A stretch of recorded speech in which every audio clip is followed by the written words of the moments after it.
I need to know everything, who and the what and the where, I need everything. Trust me, I hear what you're saying, but act like it's new what you're telling me. I'm curious, George, I hop in the Porsche, it's 5 and a horse, I'm ready for What's up, everybody? Fernando Petty here with UVO Group, right here in the UVO studio. I'm joined today with Alan Kontarovich, my co-host. We're back. There we go. We're back again. You like the sound effects? I'm excited about this one. So today we have Stephanie Sharp in the building. Woo! There we go. Yeah. Oh, man. That never gets old. Nope. But good to have you here. Yeah, thanks for having me. Yeah, so I'll give you a quick intro. So Stephanie is a badass builder here in Utah, daughter of Stephen Daly, right? You guys do some badass houses. We do, yeah. We specialize in high-end custom stuff. Yeah. So, yeah, we get some cool really, jobs. Really cool. And so I met Stephanie back when I heard about the house that she built project was going on. I stopped by to see if I could offer some video directing services. Yep. And then I realized how big of a project it was, and I'm like, there's no way I could do this. So I ended up referring her out to, what's her name? Nadia. Nadia. Yeah, Nadia did such a good job. Alan, you want to do me the biggest favor in the world? Yeah. Can you hit that curtain right there and kind of close that? Or if you can reach it, Stephanie. I know it's kind of like, there we go. Okay, good. Just because the camera's going to get Oh, we're good. Anyways, no, but so I ended up sending Nadia there. Okay. And Nadia. We have a Nadia. Nadia in our life. And so anyways, Nadia did such an amazing job on the videos. Like, Yeah. I think I even got emotional on one of them. Like, I'm not remember. even lying. I was like, damn, that was a good video, right? She's fantastic. Yeah. I mean, she's done a great job of, like, being on site at all times and capturing moments that we typically wouldn't capture. Yeah.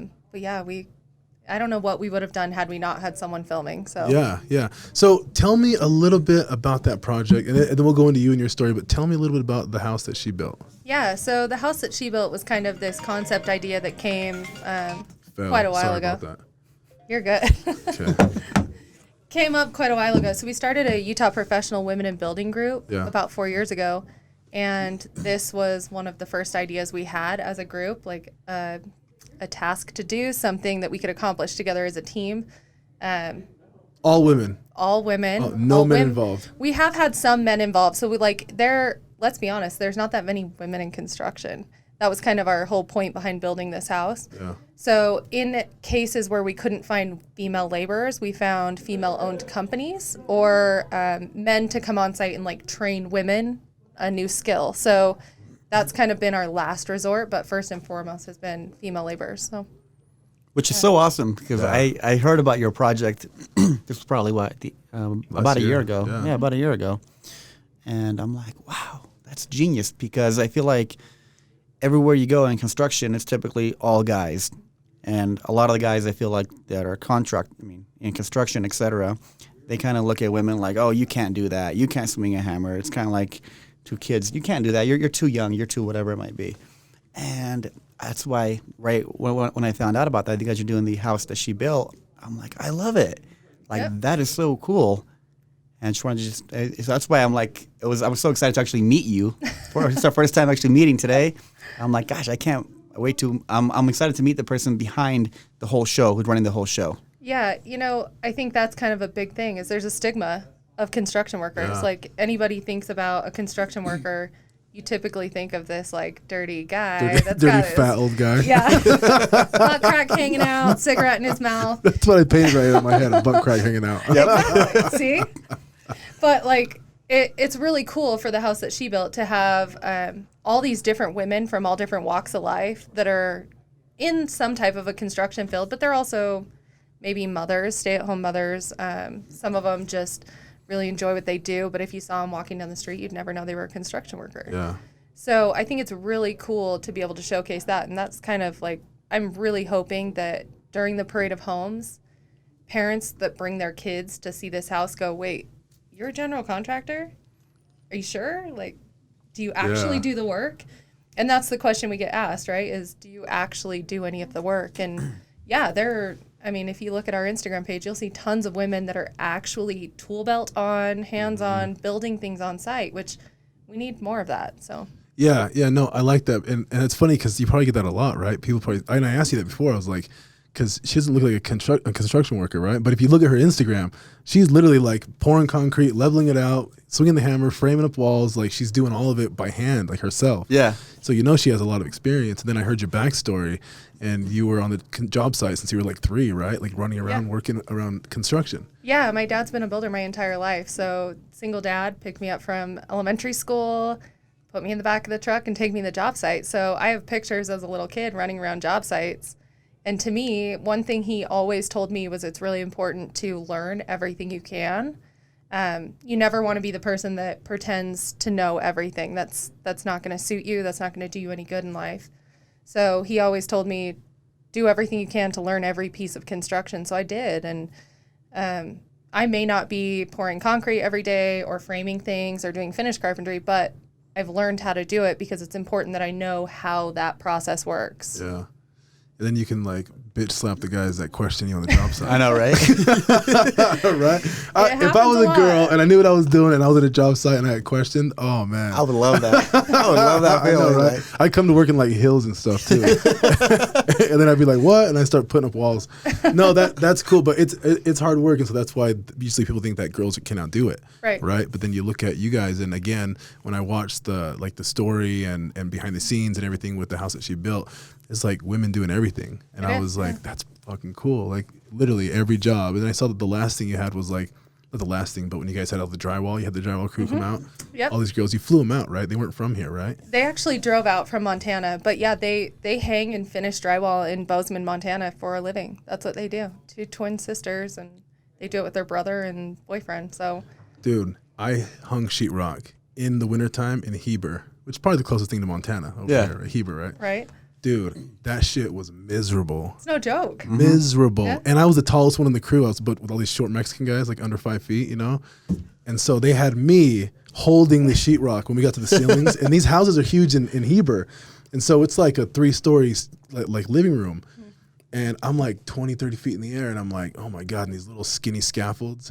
And these little Mexican guys are like, okay, you hold it. And then we'll find the studs. And they're using the little nails. And I'm like, nah, dude, use the drill. And they're like, no. And so I'm like holding it, shaking, looking down. And these guys are like banging, trying to find and I'm like, oh my God, I'm going to die on this job site. But I know what that's like especially hanging sheetrock. So, dude, shout out to those girls who are like, what's the name of their company? Their company is Lully Drywall. Lully Drywall. Yeah, in Montana. and they're those drywall chicks on Instagram. Oh, the drywall chicks. There we go. Yeah. Shout out to Lily. Yeah. Shout out to the drywall chicks. Right? But yeah, so no, it's a common thing where people don't think women can do construction. That's why I'm happy you guys did this project. Right. So pretty cool. So what's the handles for Instagram on the house she built? It's the house that she built. Okay. Instagram, Facebook, all the same. So you can find us there. And we post news stories of all the different women that are working on the project, like 2 or 3 times a week. So you can get to meet each one of the women and what they do and follow their pages. So it's really cool. When is it going to be finished? We're looking at completion before May 21st. We have landscaping going in the 10th through the 14th of this month of May. So yeah, we'll be done ahead of time. But yeah, the Parade of Homes, it will be showcased in the Utah Valley Parade of Homes. So that starts June 3rd, goes till the 19th. So you shared some numbers with us over there in the other room right now, right? And I was like, wait, what? What did you guys come out of pocket for the project? And then what did you guys actually get donated for the project? Yeah, so we're about $120,000 out of pocket right now.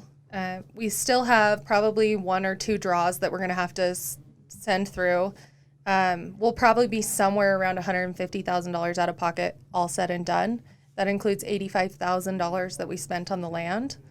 But it's about a $600,000+ home. So we're expecting it to sell in that $600,000 to $700,000 range. So there's a huge gap in between what we paid. Look at that. Everyone donated so much. That's crazy. That is so awesome. Yeah, and you know, the funny thing is a lot of it came from, there's a show in Vegas. It switches between Vegas and Florida, but it's called the International Builder Show. And that comes about in February every year.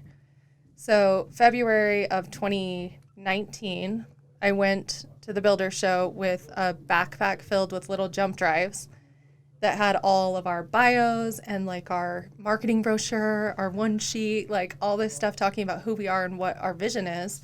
And And then I laminated my business cards and like attached them to this little jump drive. With like a keychain or what? Yes, it was so bad. But like I walked around, and there's a lot of people I work with in my day-to-day work. Yeah. So I had connections at Builders First Source, and I just went up to them and said, hey, I need you to introduce me to top of the top from Builders First Source. I need to give them this jump drive. Yeah. I got from one guy to a regional guy all the way up to the national guy who runs this, and he gave me 15 minutes of his time and said, whatever you need, consider us in. Didn't even look at whatever I had on the little jump drive. It was just a little conversation. Yeah. And that's kind of where a lot of this came from. And the train donations, all of our HVAC and air conditioning equipment, all of that came from the Builders Show. Our Amsco windows, that came from a quick conversation at the Builders Show. So, you know, it's about reaching out and being as vulnerable as you can. I am the most, introverted person. I know. I'm not very social. So for me, that was really difficult. But over the time of building the house that she built, it's come to kind of fruition for me that like, you just have to put yourself out there. Yeah. So it's new for me, but it did a lot of good for a lot of other people. So yeah, I never thought you for an introvert. Really? At all. I know, me neither. Oh yeah. Yeah, and so let's get into your story because I'm like, wait, how the hell are you an introvert? Like, so quick background story. You were born here in Salt Lake, or where were you born? Born in Sandy. Yep. Born in Sandy. Okay, so you're from Utah native. From and Utah. I know that some of the guys on that one show, Nitro Circus, they're from Utah too, right? They are. Or they have like property here. Yeah. Yeah. And so you grew up with a lot of them. Yeah, right down the street. And so tell me, how the hell did you end up working with them? 'Cause you did it for what, like 5 years? Did it for about 5 years, yeah. So I went all through high school, I did architectural drafting. After high school, I went to college to be an architect. Worked at an architecture firm from the day I turned 16 until I was about 21 and realized that I needed to be a kid at some point. I had this adult job working at an architecture firm since I was 16. So left doing that, kind of needed a break, needed to do something different. Started working for Nitro Circus as a production assistant and just kind of went crazy from there. So I spent 5 years traveling the world. We filmed a 3D movie, and really my job was just to make sure that all the athletes had what they needed and make sure that our travel schedules went well. And yeah, it was the coolest job I could have ever asked for, and I got to travel and see places that I probably wouldn't have otherwise. Yeah. Did you ever do any stunts or anything? You know, I think the scariest thing I never rode dirt bikes prior to this. So like I'm a huge car nut. I love cars. I love fast cars. I love building cars. I grew up playing around with Subarus. So that was kind of my thing. And when I started working for Nitro, they were like, oh no, you need to learn how to ride a dirt bike. So everybody kind of taught me how to ride a dirt bike, which was terrifying. I ended up racing in some dirt bike races and endurocross races. And that was unique. But I still think the most terrifying thing I've ever done was we have these big wheels. They're like the little kids' big wheels. But they're custom built and they're like CNC'd and all this fancy stuff. Still the kid seats, still the kid wheels, but they take them down the mega ramp in our Nitro live show. I've seen that. Yeah, so the mega ramp's like 50, 60 feet tall, and we were in Wollongong, Australia. It was my last show in Australia. I'd been there for a few weeks at this point, and I said, no, I want to try it. in front of the audience? Well, at first it was just during practice. I was like, I want to try it. So they were like, oh, no, you need to get, like, suited up. Yeah. So somebody gave me a full set of moto gear, moto boots, a helmet, pads, the whole deal. We went up to the top, and they dangled me off the edge of the ramp and said, are you sure? Like, this is kind of a big deal. It's 50, 60 feet in the air and a 30-foot gap. Yeah, why not? What's the worst that could happen? I had called my dad, and my dad's like, you better get up there and do it before you leave. This is your only chance. Like, you better do it. So I did it and landed it. And it was like the coolest thing I'd ever done. And still to this day, it's on my Facebook page. It's just all you hear is me screaming as I jump the ramp. I'm going to pull that video and put it in the podcast. That's pretty cool. Yeah, I'll do that. That's pretty cool. Hell yeah. Yeah, It was awesome. And then I said, yeah, I'll do it during the show. So, of course, I do it during the show and I wreck. But that's, it is what it is. But it was fun. It's like, when are you ever going to get that experience? You have to be able to let loose a little bit and experience things that you maybe would have said yes to. But it was worth it. Yeah. Yeah. It was cool. That's pretty badass. Like the dream job right there, right? Yeah. For like 5 years, you're just pretty much just having a great time, having a blast. Yep. And It doesn't even feel like work. Yeah. And to be honest, I don't know that I would be where I am today so Nitro Circus got sold. And they got sold right as we started producing these Nitro Live shows that were done in like arenas. And they moved headquarters from Bluffdale, Utah to California. I think it's Riverside, California. And I wasn't in the space to move there. Didn't know if it was really what I wanted to do. So I quit doing that and applied for a job as an architectural draftsman for Symphony Homes in Davis County. And that's how I kind of got wrapped back into construction. So. Your dad is Stephen Daly. He is. And tell me a little bit about what you're doing with him, because I see a lot of the stuff that you post is like the properties that he's building. Yep. And these houses are fucking insane. They are. Like these houses are crazy. And so talk to me a little bit about what you do for them, what you do for him. Yeah. I mean, is it just you and him, or how many people are involved? Yeah, so when I started working with my dad, ran around job sites as a little kid, but I'd never worked for my dad. I kind of found it important to myself to prove myself elsewhere, and mostly to prove to other people that I'm not Steve Daly's daughter. I have skills of my own. That was really, really important to me. So by the time I went to work for him, which was about 2016, I think, it was me, him, and then we had 2 carpenters. Was it. And so we specialize in finished carpentry. All of the homes we build, we do all of our own finished carpentry. But our guys are skilled from excavation all the way to anything we need. So it was just the 4 of us. Now today we have 3 full-time carpenters. We have 1 that's part-time carpenter, part-time in the office with me. And then my dad and myself, as well as like a once-a-week accountant that comes in. So prior to me coming around, my dad did all of that on his own. Wow. And things have just morphed and changed. I think in the industry, clients are more difficult. The homes are more difficult. Not that it's a bad thing. It's just things have evolved since when he used to do it on his own. So my day today looks extremely different. This morning I sat in the office and worked on a bid for a client, and then ran and checked on a few job sites. There are days that's what I do. There are other days that I'm on the job site all day. It's kind of sporadic, but 2019 is when I got my general contractor's license, and that's what I'm set to do. I'm just going to continue his legacy. So yeah, that's pretty badass. I seen your bids that you do for people. Dude, what does it take, like a year to put together? They're no joke. It's like that big, bro. No, they're in a 3-inch binder. It's like huge. a full book. I'm like, that's a bid and it doesn't cost them anything? Like, wow. The process we have, I think, is really, really unique. We don't give people like if someone comes to us and says, hey, I'm looking to build, I just need to know if I can afford it. Yeah. We'll give them a rough idea of what houses are costing today. But in all reality, like, the way we do our bids is we want to provide you with like exactly what you asked me for. So we sit and do a 4-hour interview and say, okay, what do you see your cabinets in your kitchen looking like? What kind of countertop material? What's the flooring? What's the outside of the house? We try and get as many like details as possible. And that's where the 3-inch binder gets filled up is I then send out all of that information out and get accurate bids based upon what my client wants. And that's the way that we can give them a number that is realistic and not a number that 12 months from now they come back and go, oh, that builder just gave me a $500,000 bill when my house was done because of all these changes. Yeah. So that's what we try and avoid. We want the process to be fun. We live and work in the same city. We want to run into you at the grocery store and be able to say hi, and you know what I mean? We don't want to have to like turn the corner and run when we see a client. Like that's just not our thing. A lot of agents have to do that, huh? I know. You're like, oh no. Oh shit. Yeah, there's agents that have to do that. Your reputation is everything. Yeah. Well, and my dad's whole motto, like his whole company motto is, it's not what we say about our reputation, it's what our reputation says about us. And he's always lived by the no marketing method. This guy has never done marketing. He's never pitched himself to people. All of the work he's ever gotten is word of mouth.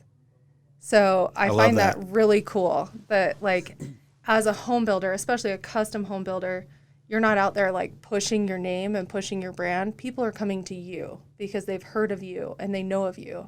It's obviously good to have like an online presence. and have things for people to look you up. And that's kind of what social media is today, right? But have people be able to look you up and kind of read reviews about you. But in all reality, all of our work is word of mouth. So that's pretty impressive. And I don't know many people that have that kind of business structure. So Yeah. Honestly, that's good. ours is pretty much identical. That's why it like resonated with me, because we're the exact same way. yeah. We do no recruiting. We're not the type that'll poach anybody. Everything that we've built just over the last year now, everybody has reached out to us one way or another. It was all word of mouth. We went from just me and Fernando to now we have over 20 agents on our team, and it's been all word of mouth. And I'm a true believer in, I don't want to recruit anybody. If I don't want to force you to work with me and vice versa. You know what I mean? Exactly. I only want to work with people that I truly don't even mind hanging out with. It's like, hey, we can go to work today, and then tonight we can go out and hang out, for example. Yep. I want to have those type of people around me. So it's more than just a 9-to-5 mentality type of relationship. It's more than that. Yeah, it is. And I think it goes a long way, especially, let's talk about houses. Like the two of you sell homes, I build homes. That is one of the biggest purchases people are going to make in their entire life, if not the biggest. So you are helping someone spend more money than they've ever spent before. You want that relationship to work. You want that relationship to be long-standing. You want them to come back to you 10 years from now and go, hey, I'm ready for the next one. Yeah.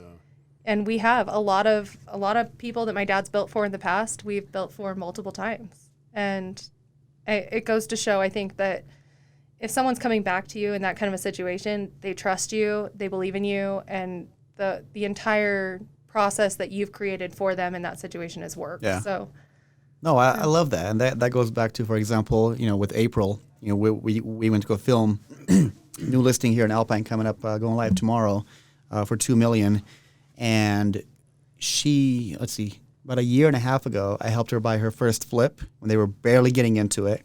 It was around, I think, like 250, 260 or so. So I helped them buy that one. They flipped it, made money. Bought another one, flipped it, made money. And I don't even know how many we've done, probably up to 10 now in the last, year or so. But it's been fun watching them progress. And going back to what you mentioned is you have that mutual respect for each other, where it's like, hey, I know what I'm good at, and you know what you're good at. Let's work together and make it work for everybody. And it's been all love, and I love watching the growth. We go from a $200,000 home to now we're going live with a $2 million property in literally just over a year. That's pretty cool. Yeah, I love that. Great. No, it's cool. I think it's a perfect kind of mesh of things. It's just, you want your name to be reflective of you and your company, and there's a reason that our company is called Stephen Daly Construction. You can't get away with anything when the company name is your name. So, he takes a lot of pride in that, and it's their big shoes to fill. So let's go back to the house that she built for a second. So you said that you used those thumb drives. You went around passing them out, trying to get people to see what you guys are doing, to donate and help with the project, right? So what did that look like? Who were the companies that actually stepped up? So you said that Builder Source? Builders First Source was the very first company, and they supplied the lumber, the trusses, the floor trusses, all the finished material. That's a huge number. That's a lot. It's a big number. Yeah. So at that Builders show, Builders First Source, Amsco Windows, Train, alongside Comfort Solutions, which is a local HVAC company, they kind of teamed up to get the Train donation for us. Those are some really, really big ones that came directly out of the chute just from the one Builder show. Wow. So it's been a lot of great people. If you go to our website, you can see the list of, Velux skylights. We didn't have skylights planned in this house. They came to us and said, we want you to use our skylights. What will it take? That's cool. So, we added 3 skylights and 2 solar tubes or sun tunnels. So there's been a lot of that throughout this process. Yeah. That's pretty cool. So I'm going to have Daniel get that list too, so we can put it in the description. I think that'd be good to, give respect where respect is due. Mm-hmm. If Absolutely. they helped out, we want to make sure to shout them out. Yeah. So that process to build the house like that was what, like a 9-month process? Yeah, we dug the home. We had our kickoff ceremony last October 2020. Yeah. So kind of a rough time. We were full-blown COVID at that point, so they weren't letting us do a whole lot of big gatherings and all of that. So it became a little difficult with that. But that's fast. Wait, that's like 7 months. It's right? quick. It's really quick. It is a fairly simple home. It's 3,200 square feet, 2-story, so it's just box on box on box. But yeah, it's still quick. That's it's really quick. fast. The interesting thing is, so it's in an Oakwood Homes neighborhood. Oakwood Homes produces these exact same homes, I think, in 160 days or 190 days, one of the two. Either way, that's fast. Yeah. And they build these homes like one after another. And when we started, they put us kind of at the very end of the development, knowing we would take a little bit longer than everyone else. I can't even tell you how many houses they built in the time we've built the one. We're totally surrounded by houses now. Wow. Yeah, when I went there, it was just flat land Yep. before they dug it out. So I'm really curious to see. I'm going to do the Parade of Homes and go check it out. It's going to be pretty cool because you guys are doing the Parade of Homes, right? We are, yep. June 3rd through the 19th. So Oh, nice. That's my birthday. Look at that. there you go. Yeah, I go for Come my have a birthday. birthday celebration. You guys don't want me there on my birthday. I'll be stumbling through the house, breaking stuff. Come on the next day. Yeah, there we go. Next day. No, so that's dope. So let's talk about how you got into this because you were doing the drafting stuff, right? Yep. So my son wants to be an architect when he's older. He's always wanted to be an architect. I can't get that out of his head. I think he started because of like Minecraft and all these like games, you know. Yeah. But he's always wanted to do that. He's loved that. So what is that process like? Is it because you have a degree, right? I don't. No, I You actually don't even dropped have a out. degree. Yeah. Oh, so you did drop out. I did. I found myself learning more on the job than I ever was at school. So, Smart. There you go. Yeah. That's yeah. Typical entrepreneur. drop out, kids. Everybody just drop out of school. Save some money. Don't waste your time. really. Yeah. So how long did you go for? So I actually started right after my senior year of high school. I was doing half college, half working. Did that for a few years and just realized the stuff I'm learning at school, I already know. Yeah. I've learned it on the job. I've been on the job since I was 16, so just decided it wasn't for me. And you're talking about like the online drafting. Yeah, so I started in AutoCAD in high school. When I was in high school, they had trades programs still, which they don't really do anymore. Yeah.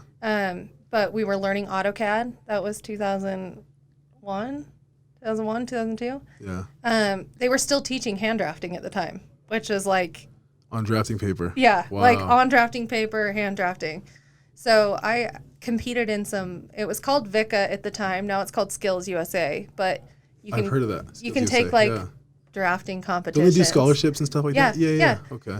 So you compete in competitions with other people, like who can draw this the best, the most accurate, the Yeah. quickest.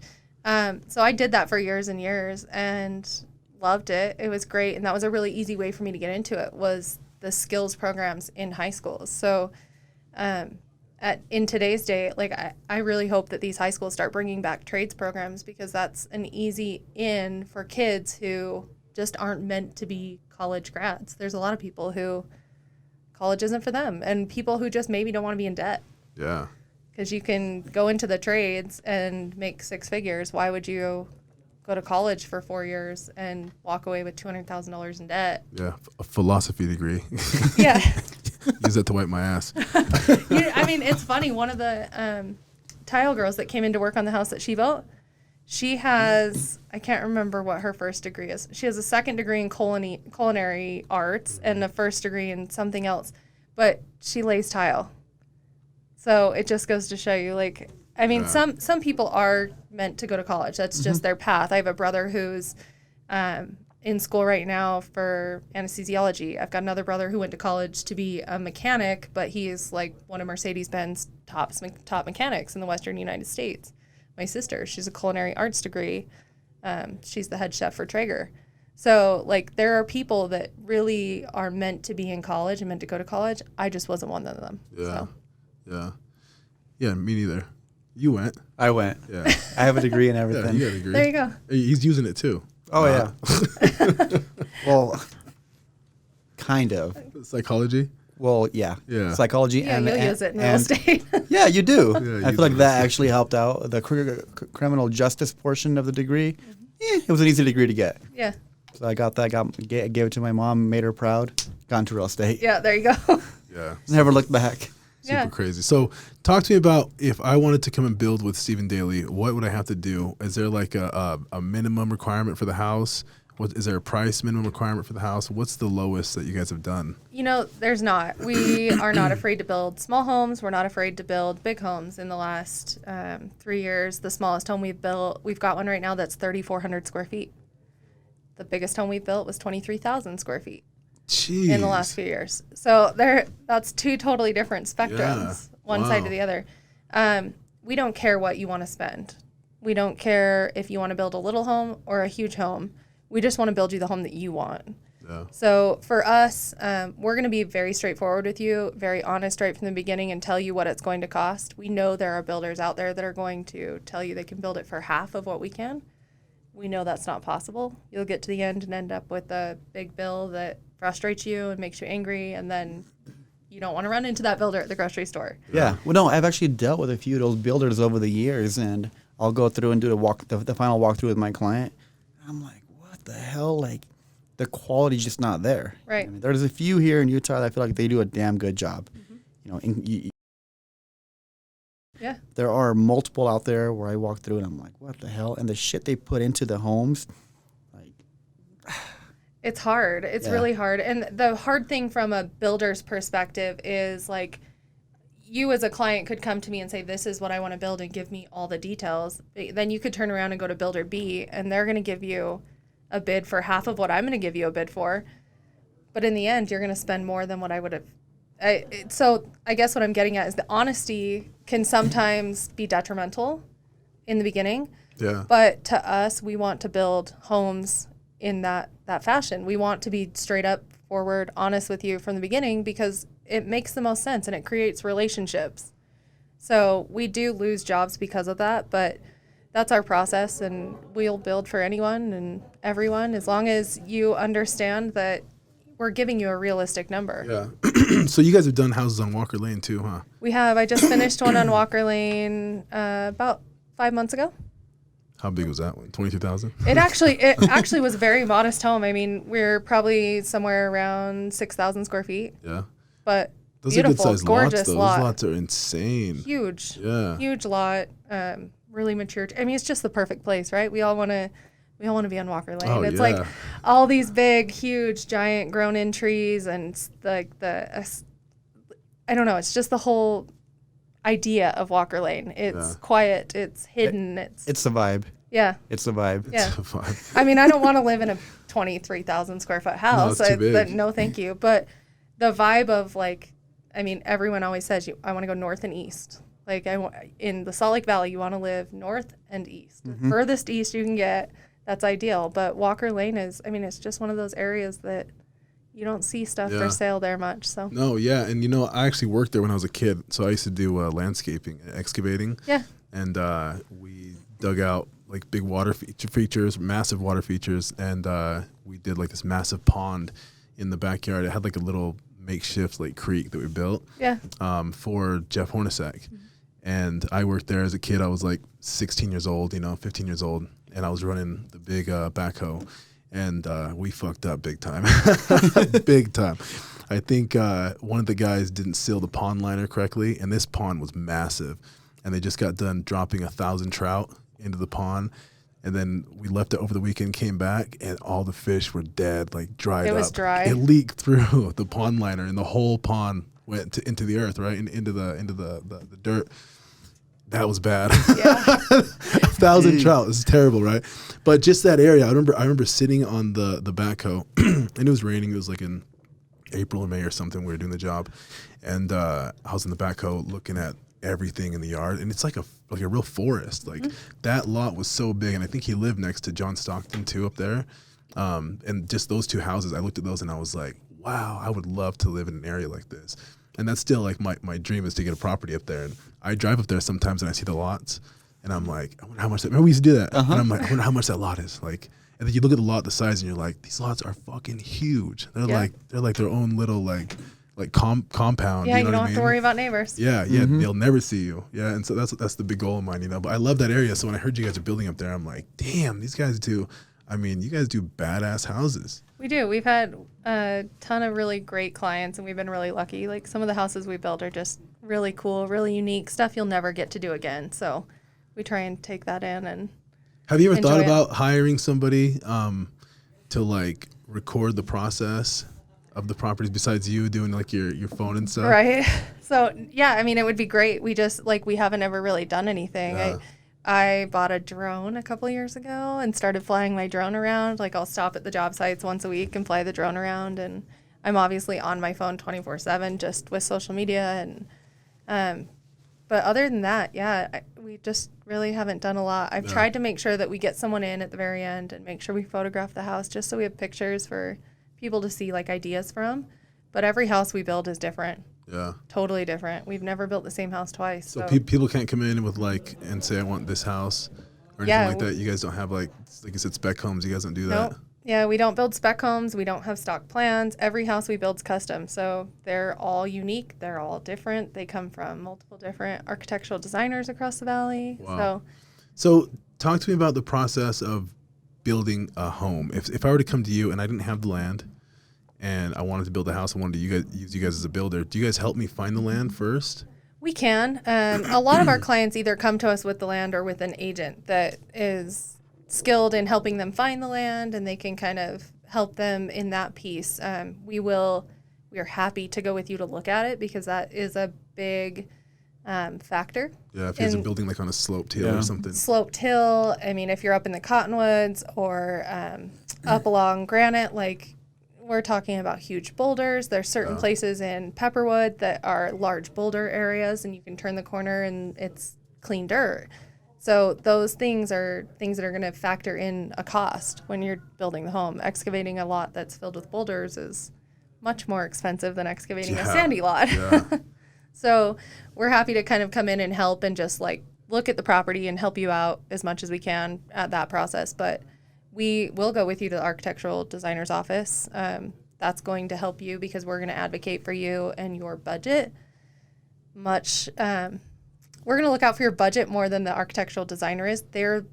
And speaking from experience, they are very creative people and they're artists, and we have a tendency to draw and design things that we think look really cool or are going to feel really cool, but they may not actually work or they may not be cost effective. So from a builder standpoint, to be able to come in and look at those things and go, okay, that idea is really awesome, but that's going to cost you $60,000 more than what you had anticipated. Is that worth it to you?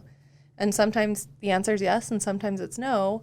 But it's good to have somebody there by your side that can kind of give you rough numbers as you're sitting there designing something going, I want to suspend this whole slab, dig it down 4 feet deeper, and put a baseball pitching range in the basement. We've got one of those right now. And that was important to them.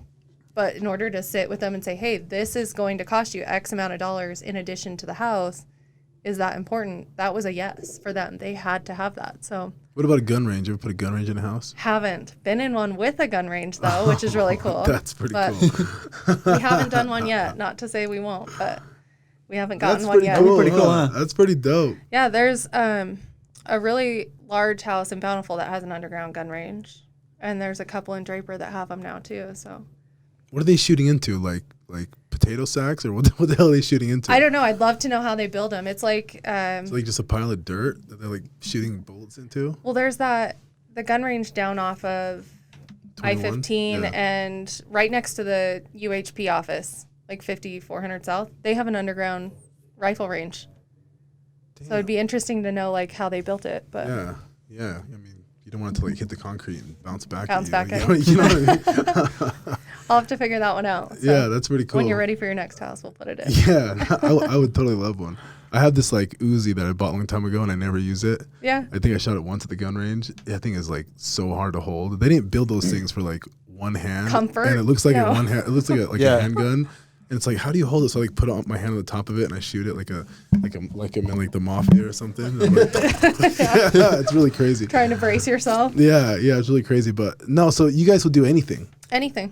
Yeah. Bowling alleys. You guys done bowling alleys? I have a house in Alpine right now that we're putting a bowling alley in. Ooh. Yeah. That's pretty dope. That'll be cool. Yeah, it's we just insulated it this week, so we'll start drywall next week. But yeah, they've got a custom bowling alley that was built in Florida, and they're bringing it over, and these people fly out and install it and set it all up, and we got black lights, so we can do cosmic bowling. Oh shit, that is cool. How big is that house?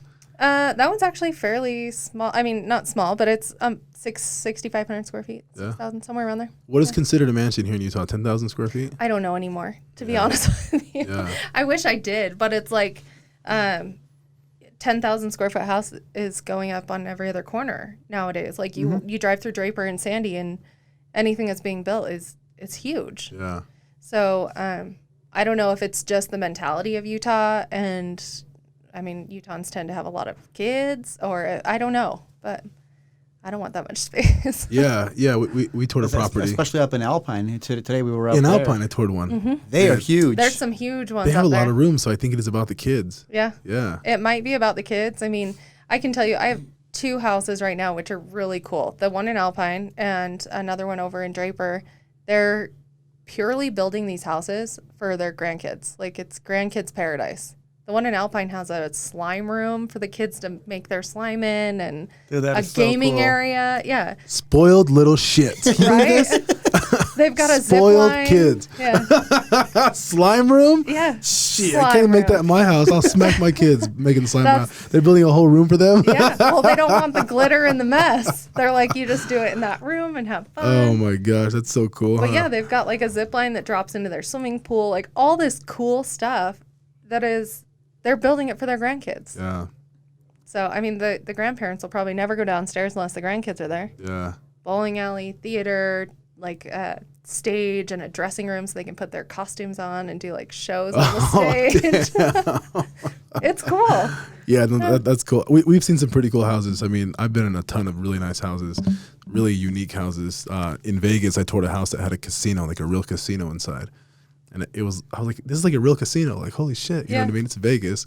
But I was like, how cool is that? Like, and I would probably do something like that, like inside my house. Yeah. But yeah, when I saw that, I was like, damn, I would love to have something like that built out. A cigar room and a casino, right? Yeah, well, We've today. done that. Yeah? Oh, that's cool. Yeah. And in the office, I'd love to. Oh, I'm going to see if we can do that. Put a cigar room in the podcast studio if we can smoke cigars. There's like a ventilation system you can have, right? Oh yeah, no, we built this underground cigar room that has a very specific ventilation system in it, and it's also humidity controlled, and he's got his poker tables down there, and it's just kind of like his guy hangout. So That is dope. We should do it. That's dope. We should do it. We should do it in there. the powder bathroom has a wine barrel.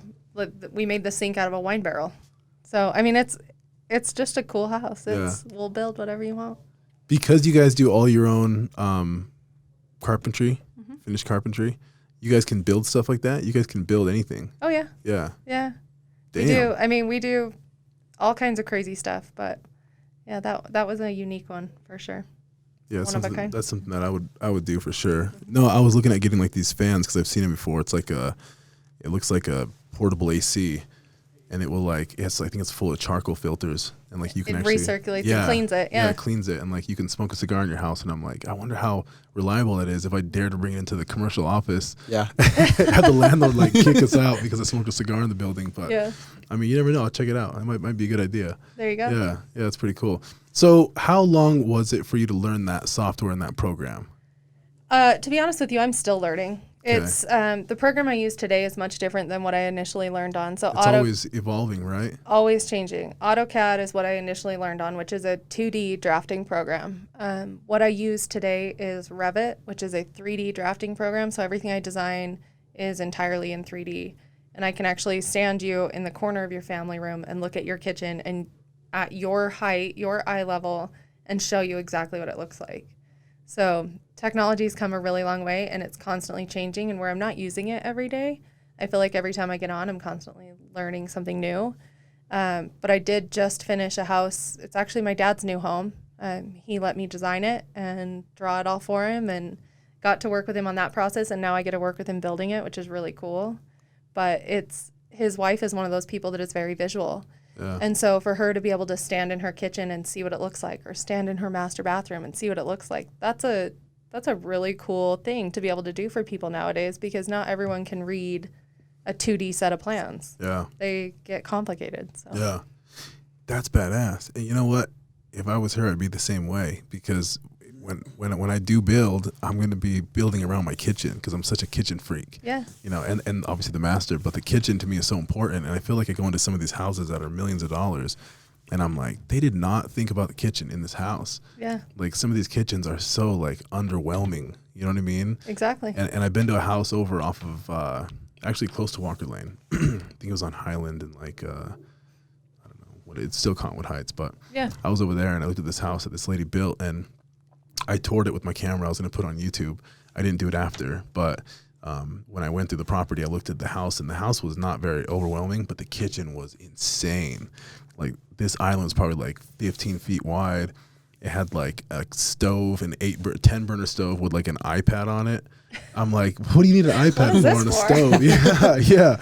And when I talked to her, she told me that. She's like, yeah, no, we built the house around the kitchen. I said, no, I feel you. Like, this is how I build my kitchen, you know? Yeah. So yeah, no, I totally understand that. Like the whole kitchen thing is important. There's things that are important to people. And I think like looking at it on paper, it's really hard to understand like how the space actually feels, right? So you can see the lines, but that doesn't explain anything to you. Yeah. If I can stand someone that is your height in the kitchen, looking in a specific direction, and you can see what it looks like out the windows, you can see what the fireplace looks like from the range or whatever it may be, you can feel what the house is going to feel like. You know what, Alan? That sounds like something you probably need, because Alan's he just bought a house and he's gutting his gut job. He's going to do the whole thing. Yeah. And your designer does an amazing job designing the place, but does he provide to you like a 3D? He's actually old school. He's talked to me about the CAD and everything like that. Yeah. This guy is, I think, his name is Dwight Wood. Okay. He had his own design, firm and everything. Now he's, I think, 75. Yeah. 77. I used to be his waiter back at a Little America Hotel. Him and his wife would come in. I was probably like, maybe 20, 21, 22, around there. And they would come in all the time. And I was their waiter for years and years and years. And then when the time came, when I bought my condo at the American Towers there, I gave him a call because I had his phone number. And I'm like, hey, I'd love to hire you to be my interior designer. He helped me gut the whole thing out. I mean, planned everything out. Not only the furniture, but you name it. Yeah. We took it down to the bare bones, to the electrical, to the plumbing, to rerouting the copper pipes, which was a pain in the ass to do. Yeah. Especially to get it approved in the high rise. Yeah, in a condo in So American Tower. Exactly. So we gutted the whole thing out, and I was so impressed with. I learned so much throughout the whole process too, because I feel like, with every profession, like whether you're in real estate, it's your job to guide the client. It's a process. It's your job to educate them throughout the whole process. Him being an interior designer, explaining the reasoning behind everything, the reason why we use this type of sink, the reason why we want to do this type of bathroom, everything, to maximize the space. So I learned quite a bit from him there. But yeah, I just actually reached out to him again not even a month ago. I just closed on a new property here, just in Sugar House. And I'm going to start gutting it out. I get the keys here in like a week. And I can't wait. I want to gut the whole thing out to the bare bones and then just rebuild it back up. And yeah, I'm looking forward to doing that. Remodels are my favorite. Oh, they're fun. A lot of people are, they're scary because you don't know what you're digging into, right? Like you could be opening up walls that could be something you don't want to see. Yeah. But remodels are incredible for me. I love being able to walk in a space and take pictures of it and then come back and just gut it and make it look totally different. Mm-hmm. So I love remodels. So. Is that what you do on your own? Is that you and your dad do that together, or what's? We do it together. He never really did a whole lot of remodeling prior, but we have our guys, again, specialize in the finish carpentry, right? So they'll spend a ton of time working on finish trim, but if we're kind of in the middle of builds where finish trim isn't happening, I'll take on remodels just because they can demo it. Yeah. They can reframe it. They can do all of that. So it gives us still something for them to do that is enjoyable for them, that makes us good money. And it's just in between stuff. So people can come to you with their house, and let's say it's dated 20, 30 years. You guys will offer remodel services, and you'll do everything. We will, yeah. It's hard for us. When I say remodels, I literally mean we're going to gut it and redo it. We're not the kitchen or master bathroom remodel company. We can't do that and be profitable. So that's not our niche. But yeah, if you're looking for a whole home remodel, that's what we do. Inside, outside, additions, all of it. So that's kind of just the projects I take on here and there in between stuff. And it's just fun. I've got 2 of them right now in Draper that are a house my dad actually built in 2002 that we're now gutting and remodeling. So pretty cool. That's pretty dope. Yeah. Damn, he's been around for a while. Yeah, he started 1986 as a home builder. Before I was born. Wow. Yeah. The year I was born is when he started, and then prior to that, he was a brick mason. So he's been in construction his whole life. Yeah. So, yeah. Stephen Daly goes back. Yeah. That's pretty cool. The man. Yeah, and I've heard the name too before, and that's when Kat told me. She's like, "Oh yeah, she's helping out. Stephanie's helping out from Stephen Daly," and I'm like, "Oh shit, I heard of that builder. That's pretty badass." Yeah. Yeah. So that project, the house that she built, will be done in about 6 weeks or 5 weeks. We're actually probably going to be done closer to 3 weeks from now. Yeah. We're okay with that. We're okay with it being done early, letting the landscaping kind of grow in prior to the parade starting. You know, especially in such a unique build where we're trying to find women laborers, we granted ourselves a lot of extra time. So we'd rather be done early than not be done on time. Yeah, on time, because the next, June is the Parade of Homes? Don't we June do 3rd, another one like in August or September? Yeah, so June is the Utah Valley Parade, which is what this is in, and then the Salt Lake Parade is in July, August. Okay, okay. I've been at the Salt Lake one before. The Utah Valley one's going to be really cool this year. They have, I think, they had 29 homes last week. I think they're probably down to 26. There's just a few people that can't make it in time. Yeah. We have huge lumber shortages, huge steel shortages, all kinds of things. So to have a few drop out is not surprising. But they've got a 18,000 square foot house that's in the parade, all the way down to our house that she built, our little tiny house that she built. I want to talk about that for a second, because that's something that a lot of people hear, and I've been hearing about, a lot of the agents been talking about. A lot of my friends who are builders, they talk about that all the time. It's like, and clients who are getting their houses built, and you have the builders trying to renegotiate contracts or cancel them. Yeah, did you hear about that? What happened? In Sandy? Yeah. The Yeah, townhouse? Sandy. Yeah, and I don't know the details on that one, so I'm not going to say anything about it. But all I'm saying is I know that the price of lumber went up dramatically, and the price of a lot of things that the builders use, material-wise, went up. So why the hell did they go up again?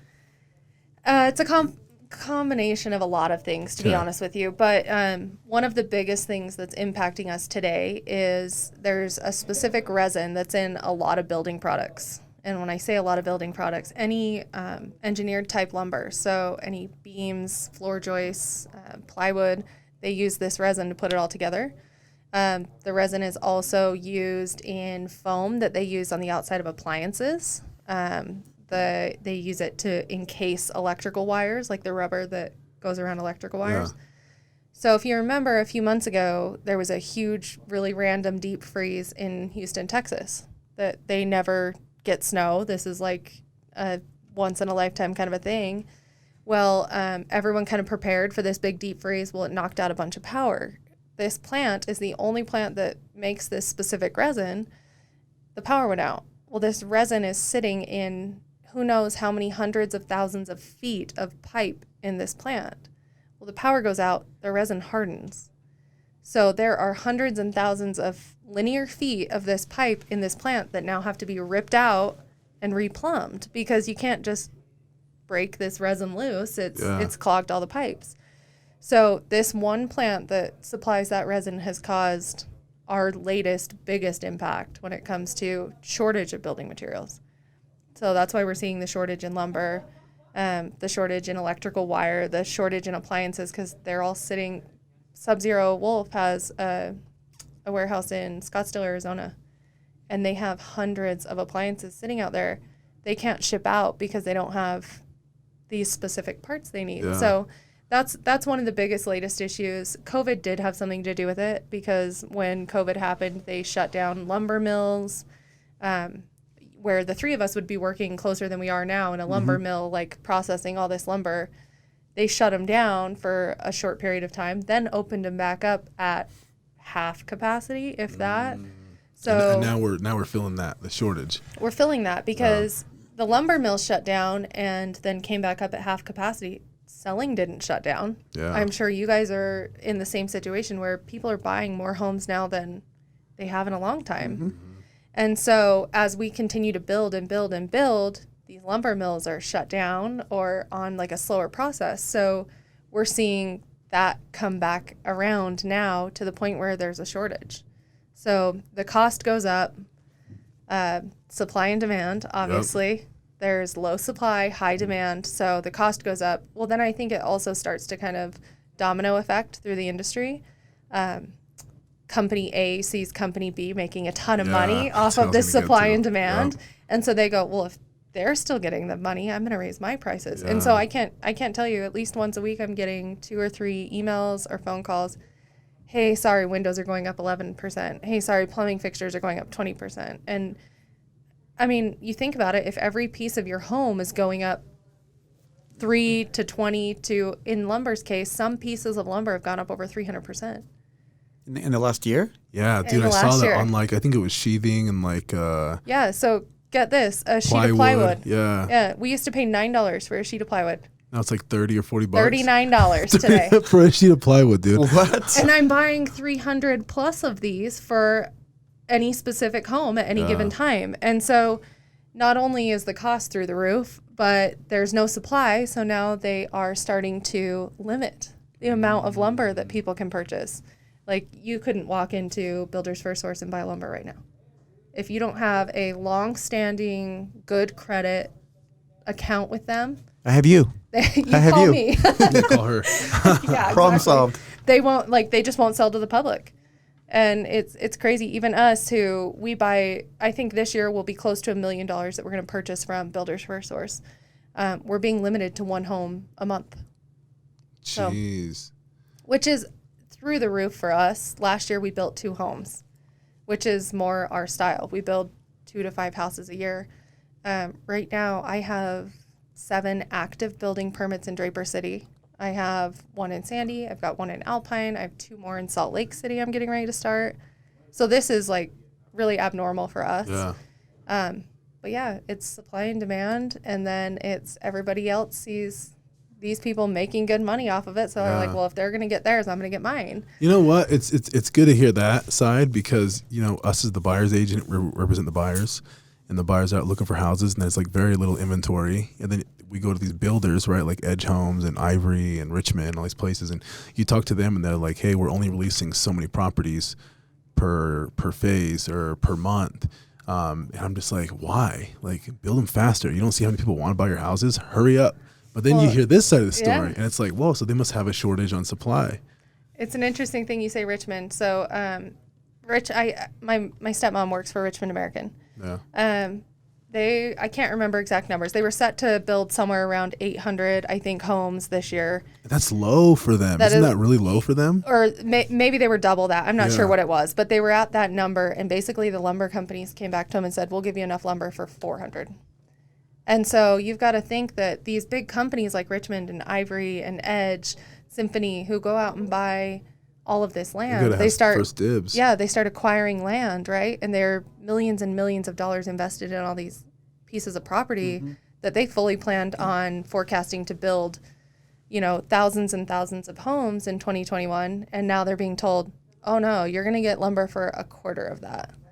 Wow. So you've got to think from their side too. These poor builders that are so used to selling thousands and thousands poor and thousands. builders. I know I say that and I'm like, these poor I feel so builders. I was waiting for it. But like they really, you think about the amount of money they have set out in investments in land and in property, and they forecast just like anybody else in business does the amount of homes they're going to build to make up for that. Well, they get told from an outside source, from something they can't control, sorry, like you're not going to get the lumber you need to build that. So it creates an issue for them. And from the buyer's side, buyers are frustrated because existing homes are through the roof.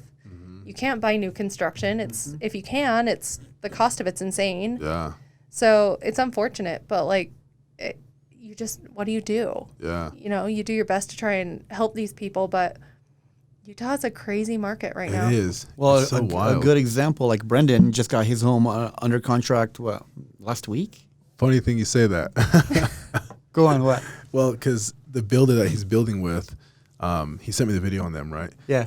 Because he's like, hey, bro, like they got a property like right on the road from mine. It's gonna come up, and I'm like, Eagle Mountain though, like Eagle Mountain, like. But then like what we were talking about earlier, like it's growing and there's a lot of appreciation in the next couple of years. The area is going to be worth a lot of money, you know. And he's going to close on a property over there, brand new home, nice house for about $500,000. $500,000 here in the valley doesn't get you shit. I know. Like you get grandma's house that's like dated from 1999, you know. If you're lucky. Yeah. If you're lucky. And so I'm like, I'm thinking about Eagle Mountain now. It's a good investment. I never thought about that, but as an investment, if you look at, if you're forecasting appreciation, it's actually not a bad area, you know, and his property's not too far deep in Eagle Mountain. So like right in the border of Saratoga. And so one just came up, and so I'm going to go look at it. Good. Yeah, okay. I'm going to go look at it because I'm thinking, hey, 2 years from now, dude, those are just worth going to skyrocket. A good $700. example is he just got it under contract, and he actually told me today he got offered $25,000 additional from the builder. Apparently, a different guy wants to buy the home, so the guy can literally make $25,000 in literally a on week, a house that he hasn't lived 3-4 in yet. days maybe, which is cool because that's where we're at right now in real estate. You know, supply and demand. You know, like at this time last year, we probably had like 8,000 homes on the market. Now we're at like 2,000. Yeah, I think so. Yesterday, my dad and I do this all the time just because it's so interesting. I get on, just pull up the MLS and look and see how many active houses there are in Utah in general, which was like 2014 or something yesterday. And then in Salt Lake County, it was 400 and change. That's it. In all price ranges. And I'm like, holy It's cow. insane. Yeah, it's super low. It's super low. But That's the why. value is, like you said, you go to Eagle Mountain, it's inconvenient to get there right now. I mean, that doesn't mean that our road infrastructure isn't going to change and make it better, but little inconvenient to get there. But what you're getting for $500,000 there versus $500,000 in Sandy. Yeah. That's like a no-brainer. Yeah, what do you do? No-brainer. Yeah, it's a no-brainer. I'm really happy and excited for Utah. I hear, and you see it like, I don't know if it's like memes or something, or they're like editing on like the billboard like road things on the freeway. You'll see things like "Stay in California" or some stupid shit. I think they're like memes that someone creates. Yeah. But you hear that joke, but I welcome it. Like I love it. I want to see the growth in Utah. Like Utah, Salt Lake has been so far behind. Like when it comes to growth, and everyone's always like you were talking about earlier. People look at it like, oh, that's like. If you tell me from Utah, they're like, oh, you're polygamous, you're Mormon. Like, they make jokes, right? But Yeah, because no one knows. yeah, because no one knows, but it's such a gem, you know? And we've talked about this for years. It's like, Salt Lake is going to be the We've next always LA. known. Like, we've yeah. always known. We're like, dude, like, Just don't tell anybody just else. don't tell right? anybody. Like, Just stack up properties, hold them, etc. Yeah. And now the secret's out, and everybody's moving here. You know, and I think that we're the number one state in the country. You know, when it comes down to growth. growth, yeah. You know, overall, which is awesome. Yeah, and I think St. George is the fastest growing city in the country right now. Really? Yeah, that's what I heard. So I don't know if that's true, but St. George is blowing up. Every are time I blowing drive up. through there, you see how much expanding Oh they've my done. God! Every time we go there, it's like new buildings come up everywhere. Yeah. Like, it's insane, which is perfect though. I love the location of it. Yeah. You're right by Vegas. You know, you're right here. You're 4 hours away from Salt Lake County, 4 or 5 hours away. You're central. I feel like. Yeah. No, I think it's a great area. I mean, if I could, that's where I would be Southern Utah. I just think it's a little more laid back. I'm really outdoorsy, so Yeah, it's I so like much being able to, nicer like- the weather. yeah, be outside all year. Yeah, Not I'm a going to snow Powell. person. I'm going to Powell tomorrow. First time at Lake Powell. You've been there before, huh? Yeah, I'm going to Lake Powell tomorrow for the first time. We got like this big pontoon boat. And it's all And- low. It's like That's what I half asked empty. him. I asked him, I said, hey, are you sure I'll be able to like move the boat around? And she's like, no, where you're at, don't worry about it. It's super deep. Yeah. I think it's like Waheep or something. Yeah.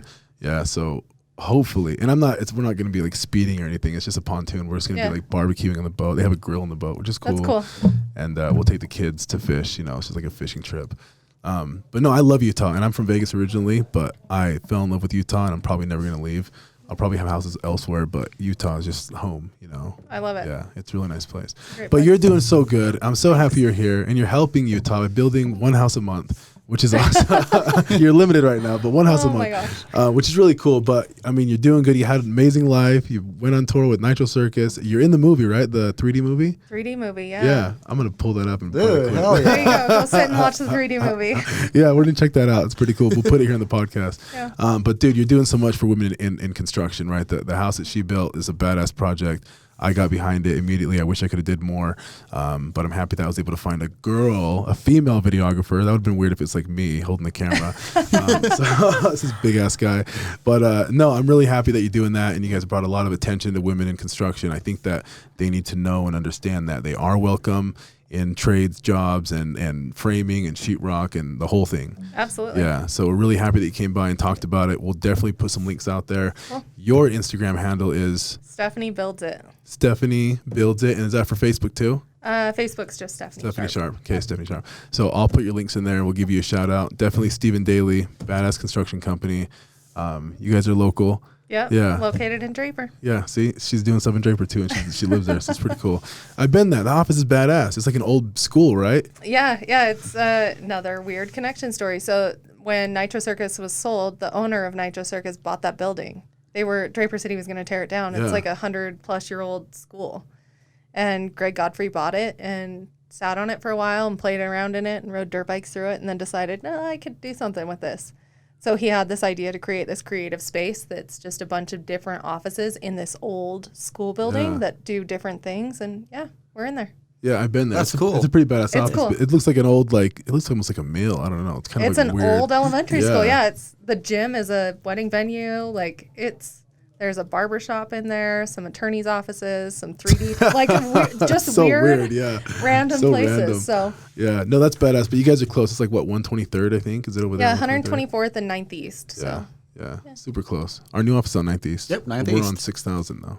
Yep. Yeah, so we're moving today. Actually, you're the last guest in the look at podcast that. in this I feel studio. so special. Yeah, we're gonna have a new studio built. We're building out this almost like a broadcasting room. It's gonna look like going into a news studio. And we're going to be on Fox 13 News starting in June. Yep. Which is badass. That's we're cool. doing every weekly segment on real estate here in Utah. So should be awesome. Fun. Big shout Can't out. Wait. Real Estate Rundown. UVO Real Estate Rundown. There you go. Yeah. Really pumped, but everyone's doing good. I'm so happy for you though. I'm so happy for you to come in. Thank you. Again, I'm going to do a nice shout out for you on the Instagram, on our Facebook and some YouTube stuff. I'll send you some clips too for social media because I know that you're growing it. You're also sponsored by Cat Footwear. Yeah. Right. So she's a cat footwear model.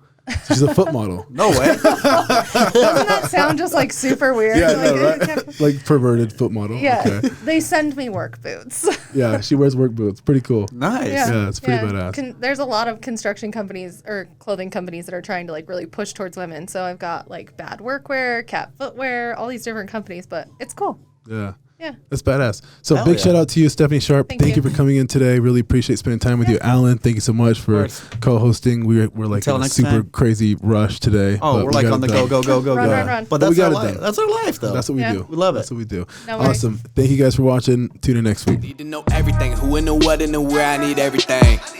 Trust me, I hear what you're saying, but act like it's new what you're telling me. I'm curious, George, I hop in the Porsche, it's 5 and a horse, I'm ready for war.